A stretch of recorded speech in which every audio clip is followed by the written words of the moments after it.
300 enfants vulnérables reçoivent des autorités communales des kits scolaires pour l'année académique 2025-2026 et c'est le seul titre au menu de cette édition. Mesdames et messieurs, bonsoir et merci de suivre ce journal avec nous.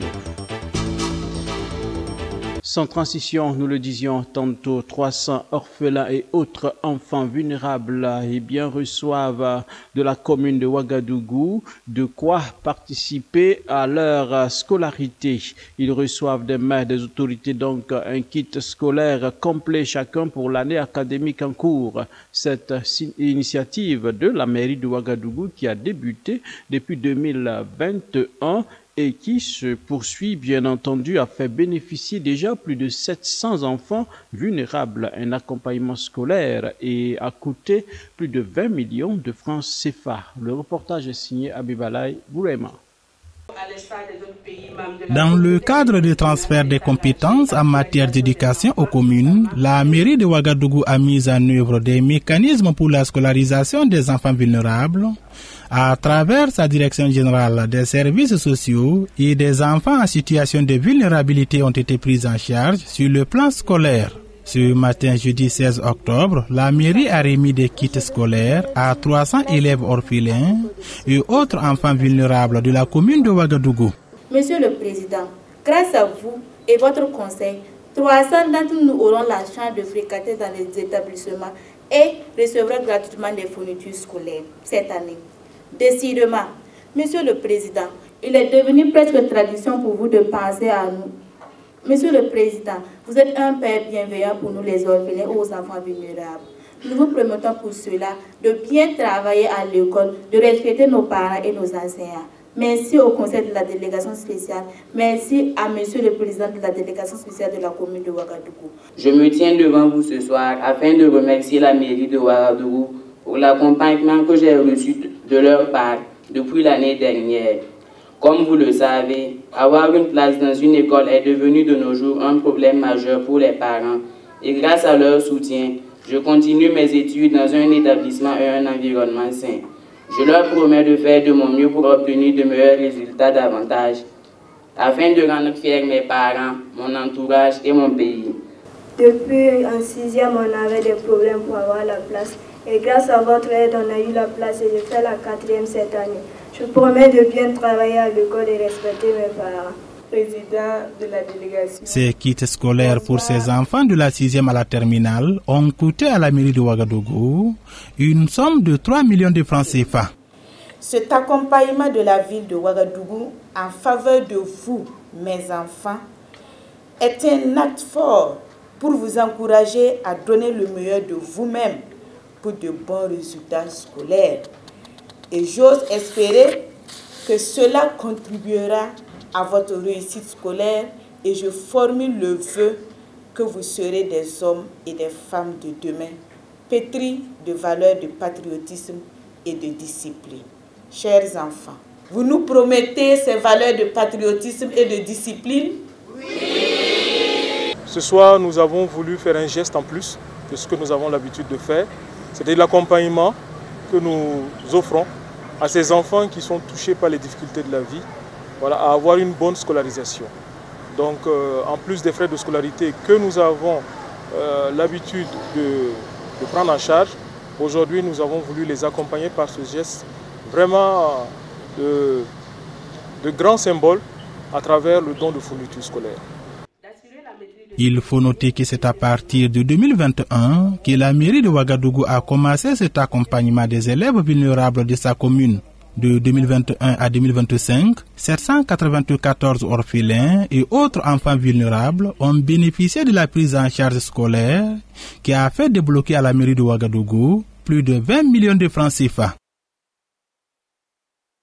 En marge du salon de l'emballage agroalimentaire en Afrique à Foodpack, les organisateurs ont initié ce matin une journée éco-citoyenne dédiée aux tout-petits. Cette activité entend outiller les enfants des rudiments adéquats afin de Forger en eux voilà, des réflexes éco-citoyens. L'initiative a mobilisé plus d'une centaine d'écoliers avec des ateliers, une séance de sensibilisation et des activités ludiques entre autres au programme.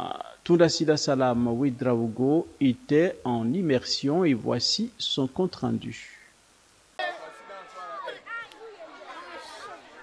Inculquer aux enfants les bons réflexes, les enseigner à adopter les bonnes attitudes dès leur plus jeune âge pour la protection de l'environnement.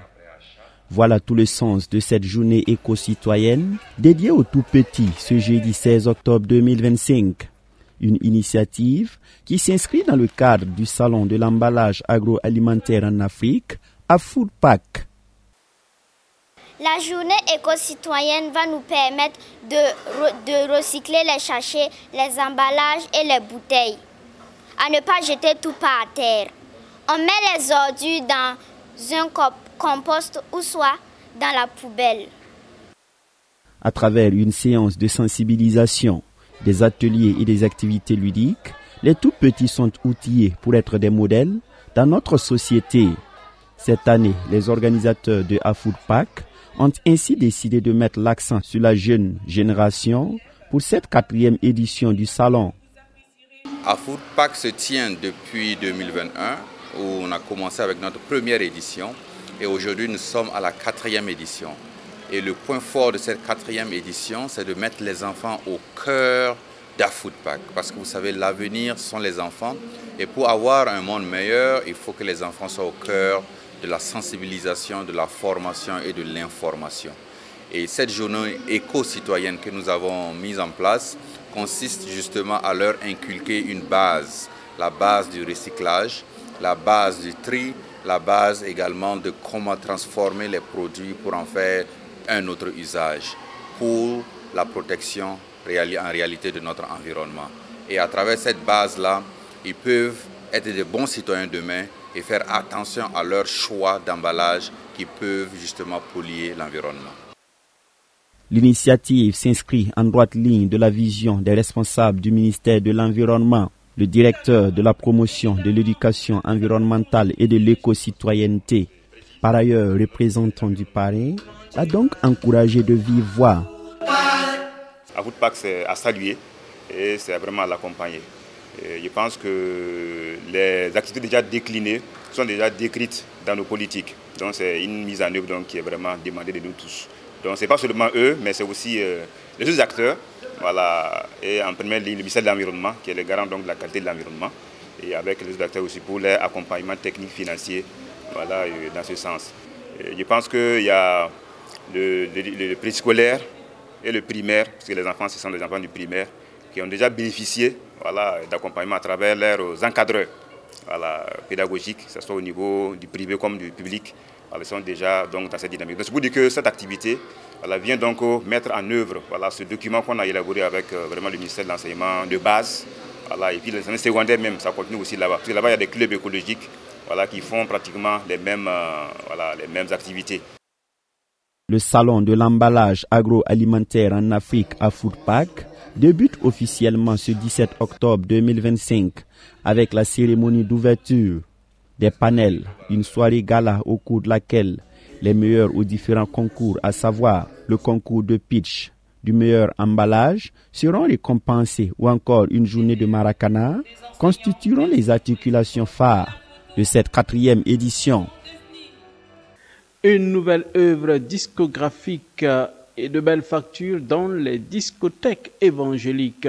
En effet, la chorale féminine de l'Église des Assemblées de Dieu Temple Jéhovah Nissi II de Pazani a dédicacé dimanche dernier son tout premier album intitulé Regi Wogri. C'est à l'église Temple Jéhovah Nissi II, située dans le quartier Pazani à Ouagadougou, que cette œuvre musicale de 6 titres a été présenté aux mélomanes. Et c'était en présence de Abibala Ibouraïma et Gédéon Tapsaba.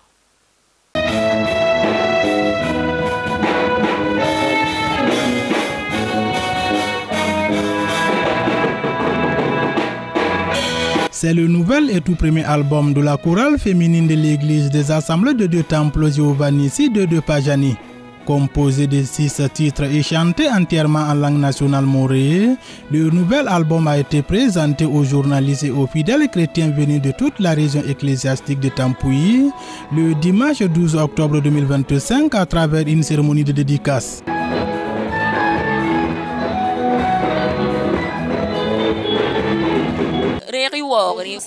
Reçoit notre louange. On a commencé la production depuis l'année passée, mais par la grâce de Dieu, c'est cette année que Dieu nous a donné la force de pouvoir faire sortir. Ce que nous pouvons demander aux chrétiens, c'est de faire l'œuvre de Dieu, puisque c'est ce que nous allons récolter dans l'avenir. Sur cette terre, nous allons tous travailler pour aller récolter après notre mort. Donc, ce que nous pouvons dire, que chacun serre sa ceinture pour faire l'œuvre de Dieu. Le pasteur principal du temple, Jéhovah Nissi de Pajani, s'est réjoui pour cette noble vision portée par la chorale féminine de son assemblée. Une vision selon lui qui va beaucoup impacter le quartier Pajani. Il invite donc les membres de cette chorale féminine à la persévérance. Vraiment, je voudrais leur demander de s'encourager davantage, de toujours continuer et ne pas s'arrêter là. Parce que on ne commence pas pour s'arrêter, mais c'est pour continuer. Nous voulons que des années à venir, qu'elle puisse encore produire d'autres albums et que le nom de Dieu soit glorifié davantage.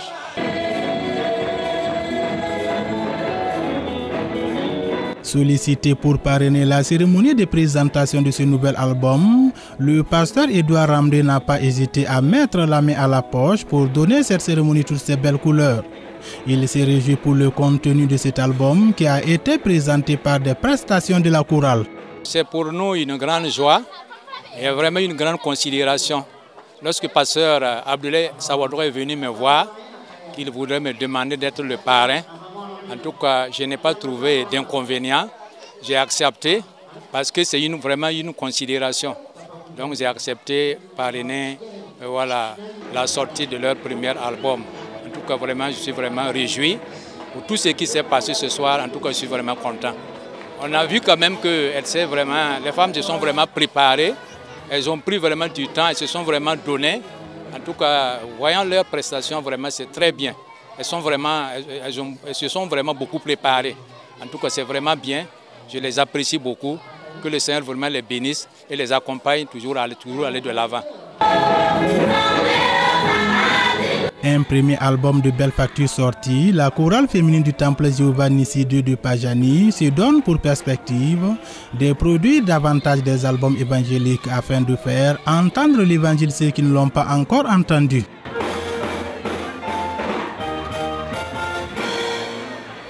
Ça sera tout pour ce soir, mesdames et messieurs. Merci d'avoir été des nôtres. Prenons rendez-vous demain pour d'autres actualités sur la télévision de la famille. Grâce sur grâce et que Dieu bénisse notre cher pays, le Burkina Faso. À demain.